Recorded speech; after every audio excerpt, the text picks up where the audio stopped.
And now, live from the Johnny C. Card Studios in Wausau, Wisconsin, it's the Elite Ringside Network Money in the Bank Prediction Special. And here are your hosts, Nate, the effing great, and the Elite Ringside Network Heavyweight Champion, Spencer Hart.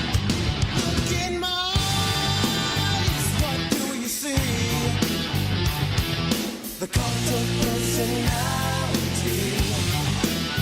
I know your anger. I know your dreams.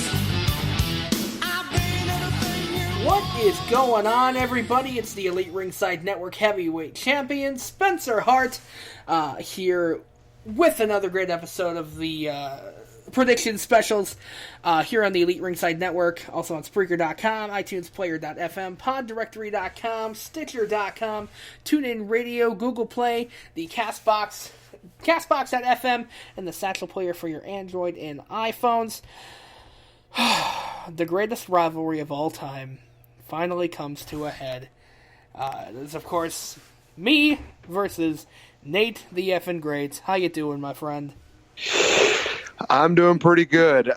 This is one of those things where I'm a little bit nervous just because the sole factor of the whole punishment deal. I mean, if you guys haven't seen it, so our friends over in whatculture.com, Adam Pacitti has gone through at least 2 punishments where he's drank basically a bunch of hot sauce. And our equivalent here in America is the Blazing Wing Challenge here at Buffalo Wild Wings. So that's going to be the loser. The punishment's going to be the Blazin Challenge. And I've taken the Blazin Challenge once, and it was like when I was like 12 years old. And it was the worst experience of my life. Yeah, well, every now and then I was always going to Buffalo Wild Wings and I order like random wings, and one of the assortments I get usually is Blazing, so I know what I'm in for. And honestly, I'm not looking forward to it, especially if they say, like, oh, you only can serve it as boned. I'm like, oh, crap. That's going to just... Yeah, see, I can do boneless because I can just put those... I think it is bone in, if I remember correctly. I think I've asked about that before.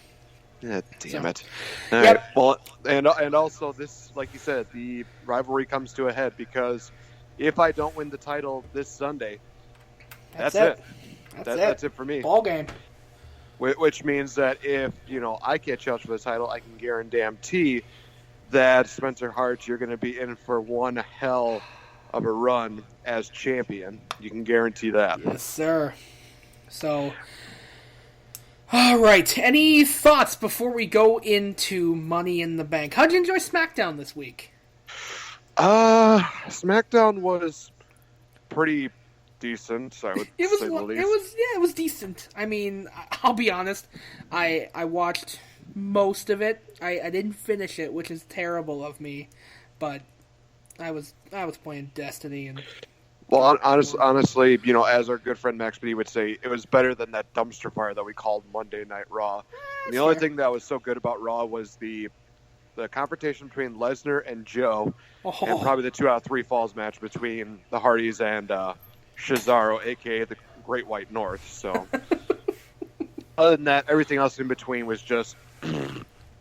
Yeah, unfortunately, I agree. Monday Night Raw was okay, but it was, I don't know, in my opinion, it was just kind of... They went back to their old habits of, starting off strong and then just...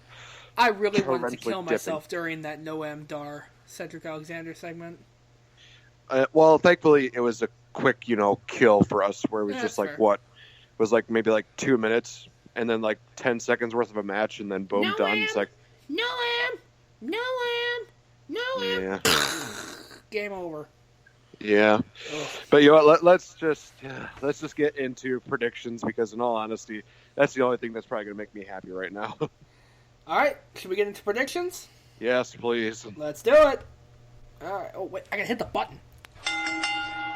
The following predictions are scheduled for WWE Money in the Bank, and they are for the Elite Ringside Network Heavyweight Championship. Totally forgot to hit the button, which is something I'm usually good at, but I've been learning. Jeez Louise. All right. So, do I announce what the matches are, or do you have a? We can switch off. You can go first.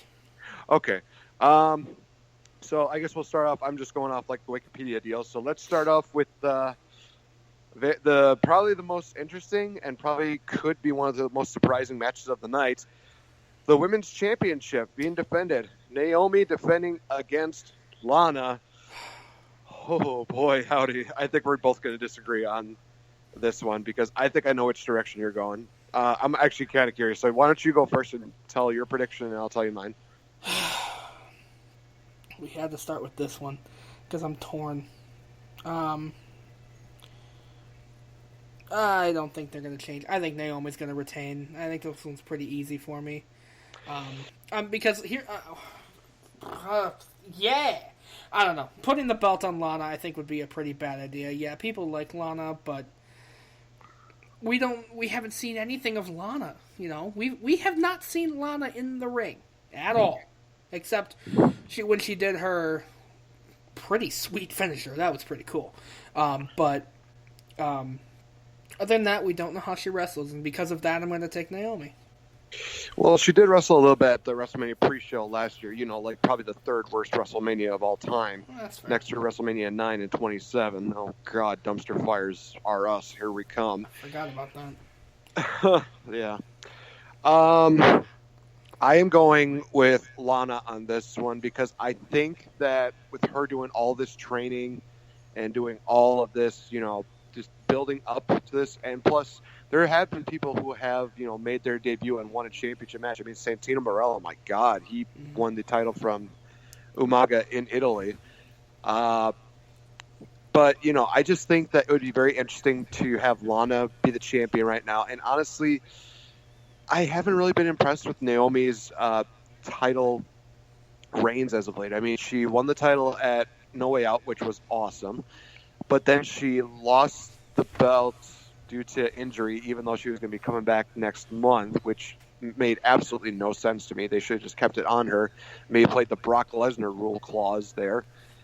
She won the title back at WrestleMania, and then she had like one title defense since then. That was against Charlotte, which ended in controversy. So I want to see Naomi actually, you know, hunt for the title. I want to see her actually get a really good, you know, feud out of this. And I think one of the best ways to do it is to have the upset and have Lana pick up the strap. That's just my opinion. God, I hope you're wrong, but that would be nice. I hope you're wrong.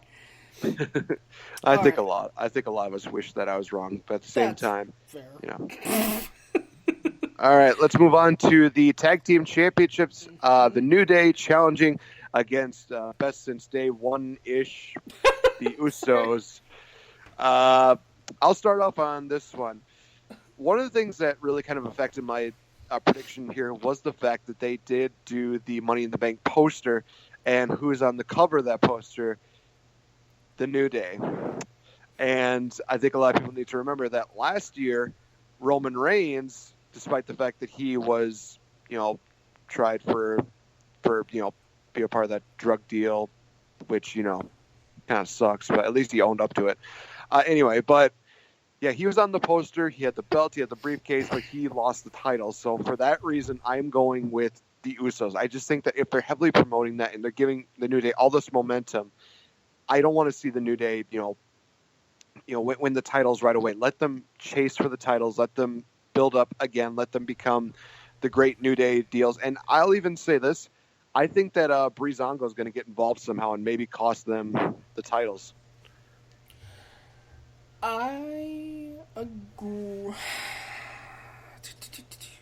What the hell? And new WWE World Tag Team Champions! Of I'm gonna SmackDown. take the New Day. Of SmackDown, right. I'm going to take the New Day. It's clear that now they're going to want to kind of ride that same train with the New Day on SmackDown. And don't get me wrong. I'm okay with it. Got some new tag teams. If, you know, eventually if they maybe get to the New Day versus American Alpha, where the hell is American Alpha? They fell off the face of the earth, apparently. Oh my God. Them and the Ascension, which I don't care about the Ascension as much, but where the hell is Jason Jordan and Chad Gable? I don't know. It's a really good question. I've got the New Day. Let's go on to the WWE Championship match. Yes. Jinder Mahal versus the Viper, Randy Orton. In his hometown. In his hometown. Randy Orton is getting schooled. You know what that means, right, Nate? Randy Orton's going to get schooled in front of his family. Oh, God. And it's going to be just beautiful. I would have honestly loved it if they would have done the title change here. But you know what? At the same time, it still created a great shock to have Jinder Mahal win the title last month. And I'm still all for it. I love what they're doing with Jinder right now. At least it's better than the Great Khali, although anything could have been better than the Great Khali, including Santino Marella. Oh, God, help me, no. Yeah. I'm going to take Jinder as well. Because go ahead. It's in Randy's hometown, and we all know what happens when wrestlers wrestle in their hometown. Well, every now and then they have them win, but I think that, they have been doing a lot of predictability stuff and just really not giving that. I mean, they did that with Bayley at Payback, where it's like, oh, it's their hometown, and Alexa Bliss won, which, of course, that did actually surprise a lot of people, but it does fulfill the stereotype. Oh, if you wrestle in your hometown, you're gonna lose. Great job. Right. I want to actually ask you about this. So, Randy Orton, I believe, right now is a 14-time champion. 14-time champion. He's getting close to 16. I'll say this. If he reaches that 16 marker, I'd be okay with that. Because the fact is that, he worked with Ric Flair when they were in Evolution. I think it'd be great homage for him to, win the title 16 times. I think it'd be a bigger deal of him winning, having that accolade than John Cena, even though I think John Cena's going to break the record probably this year. God help us. Please don't bury Jinder. Please. So no. Here's what I think about that real quick. For them to get to 16, here's how I think you should do it. And yes, we can cast this as a fantasy book. You get down the line. Randy and Cena are both at 15. One of them, you have some sort of vacancy. The title's vacant. You put John Cena versus Randy Orton for the WWE Championship and the 16 time. You could build that for a WrestleMania 6 months in advance. That would sell. Yeah, I think that even though a lot of people are really over the whole John Cena versus Randy Orton deal because they overused it so much, I think if you did that kind of a build to it, it would just create magic like they did in 2009. I definitely agree. I'd love to see that. Yeah, that's what I think. But let's go on to, you want to start with the men's or the women's? Do you want to just do a quick commercial break and then we'll go into the ladder matches? Do that. My God, I got so excited we forgot about our sponsors. Yep, let's just do commercials and then we'll come back with the true main events of Money in the Bank, that being the ladder matches, ladies and gentlemen. That's next here on the Elite Ringside Network. What is going on, guys? This is the Loose Cannon, Nate the Effing Great, here to tell you about a great company known as AJsBelts.com. Why are they so great, you ask? Well, let me tell you, they have every single championship belt that you can imagine, from classic championships to modernized championships. Hell, even they do MMA championships. They have great deals on championship belts, and I know what you're thinking. What if you can't afford them right now? No problem. They have a great layaway program, as well as if you go through PayPal credit, you can get your championship belts right away. A&J's Belts, the proud sponsors of the Squared Circle Podcast. Hey, what's going on, guys? It's Spencer Hart from the Elite Ringside Network. Wanted to let you know about some amazing news. You can now listen to all of our great programming on the new Satchel podcast player for your Android and iPhones. Here's the deal. While you're listening to us on Satchel, you can send us a few dollars to make all of our amazing shows even better. So if you're listening to us right now on Satchel, go ahead and click on that donate button to send us some much appreciated donations. And if you're not listening to us on Satchel, I mean, come on, what are you doing? Download the podcast player right now at satchelplayer.com. Exclusive friends of the Elite Ringside Network.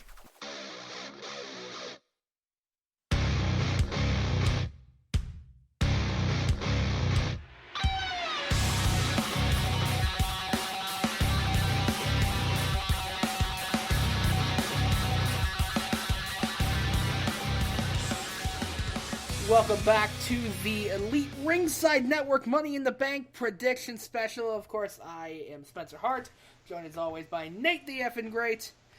All right, we move into the ladder matches. You want to start with the men's or the women's?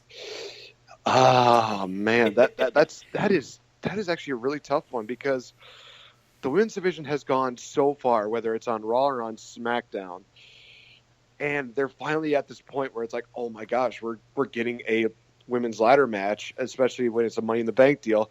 Thankfully, it wasn't, thankfully it's a briefcase and not like I've heard people joke about having like a Gucci purse or something like that. I'd be like, oh God, please just. No, have you seen the briefcase yet? I have seen the briefcase. Oh my God, I love it more than the men's. That is the sad part about this whole thing. Do you think the women's ladder match is going to main event? Oh God, help me! That would be amazing, and I would just have a wrestling orgasm at the end of that. But at the same time, knowing it's them, the first ever, and that's what they did for Hell in a Cell. They main evented. Yeah, fair point. Yeah, so. God help me! I would love that. I would love that so much. Let's start with the women's. All right. No, let's start with the men's. We'll end with the women's. Okay, we'll start with the men's. So, AJ Styles, Kevin Owens, Shinsuke Nakamura, Dolph Ziggler, Sami Zayn, Baron Corbin. So, as you were saying before the show, and I'll have you explain this, but you have a pretty decent scoring system for this that's going to not only allow us to pick who we think is going to win, but you're going to pick the order of the likelihood of who's going to win? Correct. So basically what we're going to be doing, and this was brought on by our co-host AJ, because he said that we definitely should have done something like this during the Fatal 5-Way. I agree, but unfortunately that just didn't happen. So for this ladder match, what we're doing is we're just basically going in like chronological order of who we think is going to most likely win to who is least likely going to win. Now here's the interesting thing about it. If we pick, the winner and they're at the top of the list, then we would get 6 points. If the person wins it and he's at the bottom of that, we get that lower denomination of points. So let's just say the example of, if one of us or both of us picks Kevin Owens and he wins, we would both get 6 points for that. Now, if we pick Kevin Owens, if he's your number 1 pick and he's my number 3 pick, then he would get 6 points and I would get 4 points. It's a very interesting point system. And it's going to really just shake up this, title deal and this prediction deal. So I think it. It really, because the last couple times we've ended on ties or damn close to ties. Yeah, so I think this is definitely, if somehow we end in a tie with this kind of scoring system, then God help us, we're both going to have to do the Buffalo. I'll tell you what, we'll do this. Challenge. If this prediction battle ends on a tie, I will vacate the Elite Ringside Network Heavyweight Championship. Damn. I will vacate it. Now some people are hoping for a tie because I'm guessing nobody wants to see us win now. All right. You can mark that, AJ. I'll vacate it. All right. Let's do the Money in the Bank men's ladder match. All right. So who's your number 1 pick? All right. I'll go first and kind of give the order of who I think is most likely to win and all the way down to the least likely. So, number 6 being the most likely going to win, I have Baron Corbin. Really? Yep. I've heard a lot of things about people wanting to see him, as the biggest heel on SmackDown right now. And I think that it would be really beneficial to have him with the briefcase. But that also will tie into my number 5 pick, that being Sami Zayn.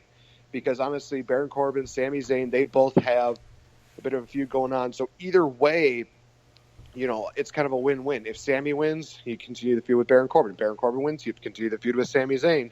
It can be over the briefcase, and it can be a great set of matchups. Plus, at this point, Sami Zayn losing, it wouldn't be anything new. So it's like, oh, here's a briefcase. By the way, you have to lose for the next 3 months until you cash in. Be like, it's nothing new. I'll just put on some great matches, whatever. I got Corbin, then Zayn, followed up by Shinsuke Nakamura, Kevin Owens, AJ Styles, and ending it with Dolph Ziggler, because God help me, there's no way that Ziggles is going to win this matchup. So. No, I'll spoil that. Ziggler is on the bottom for me too. At the bottom of the barrel. Yep, I'll do bottom up. So, all right. On the bottom, I've got Dolph Ziggler. Sorry, Ziggles, but no. Okay, second to last of probability to win, I've got Sami Zayn. Oof, rough. Yep. I don't know who the hell he pissed off backstage, but he has not been properly booked over the last few weeks. He's been booked more as a fanboy than anything else.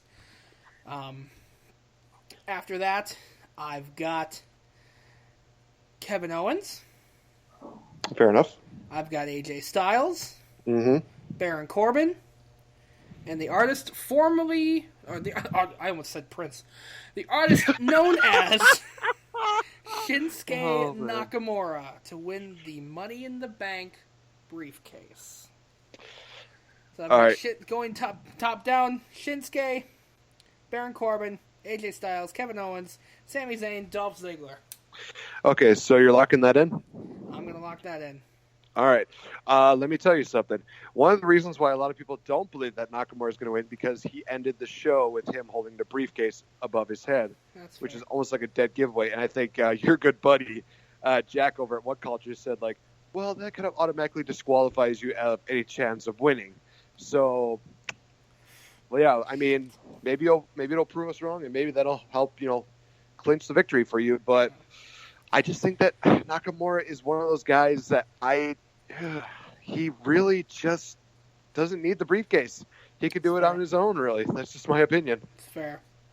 Yeah, it was between him and Corbin for me. Yeah, it's fair enough. Baron Corbin's really gotten a pretty good push lately. So give him the briefcase. Lately, but, yeah. I want Orton versus Corbin because I think that'd be awesome. But All anyway. right, so let's move on to the women's Money in the Bank ladder match. Something I thought I wasn't going to see for a long time. All right. Charlotte Flair, Becky Lynch, Natalya, Carmella, and Tamina. All right, you start us off, bud. Oh, my God. Okay. I've got, from top to bottom, Becky Lynch, Charlotte, Carmella, Natalya, and Tamina. Oh, from top to bottom, not bottom to top? Yep, top to bottom. So Becky's most likely to win. Tamina, not so much. Fair enough. Well, you both and I have agreements on that about Becky Lynch winning. But I do have some changes on there. So I have Becky Lynch, Carmella, Charlotte, Tamina, and then Natalya at the bottom. I mean, honestly, I'm sorry, Natalya. I hate the fact that I'm basically calling you the Ziggles of this matchup, but I just do not see you winning this right now. It wouldn't really make sense in my opinion. Yeah. So I'm going to lock that in. Yep. And, do we want to just add like an extra point? Any cash-ins on the same night? See, I don't think they'll do it 2 years in a row. And I said this last year while we were on live stream. I hated that they cashed it in right away. I see why they did it. But in my opinion, the whole point of the Money in the Bank briefcase is to have that mystique, that intrigue of when is he going to cash in? And the fact that we didn't have that this entire year, I liked that, I loved it when Seth waited all the way till 31 to cash in. We had that entire 6.5, 7 months of, is he going to cash in? Is tonight going to be the night? Nope. Well, okay, maybe next time. But I love the intrigue and I love the that feeling of, is tonight going to be the night? Okay, well then we'll just eliminate that because we're both in agreement on that. It's like, no, I don't see a cash in either. Yeah. It just wouldn't make too much sense. And plus, they've already done that twice, and that doesn't really work out too well because then it's just like, oh well, there's no suspense, there's no, crazy moments where something like this could happen, but. Well, you never know. Yeah. So, and of course, if there's going to be any additional matches, we'll tweet them out again at Spencer Hart ERN at Nate Effin Great, also on Twitter. We'll tweet it out if we find anything else. They've got to put Breezango somewhere on this card, so that'll probably be a kickoff show. Yeah. I love Breezango right now. I never thought I'd say that after, like, I think it was about a year and a half ago, where we saw them and I just had the reaction of like, oh my God, this is like one of the worst entrances I've ever seen. But they've really grown on me now. It's kind of like the New Day. When the New Day first came around, their entrance was crap and we didn't like them. Now look where they are, you know? Everybody loves the New Day. Well, everybody loves the New Day, and they're like one of the biggest merchandise sellers probably in WWE, almost next to John Cena. Yep. But then again, John Cena hasn't really marketed his own version of cereal, and a lot of people are saying Fruity Pebbles. That was not his from the beginning. They created Bootios, so shut up. Yeah. All right, any final thoughts into Money in the Bank? Live reaction on Sunday, so basically you could witness us basically looking like two dopey fans just marking out about every single little thing.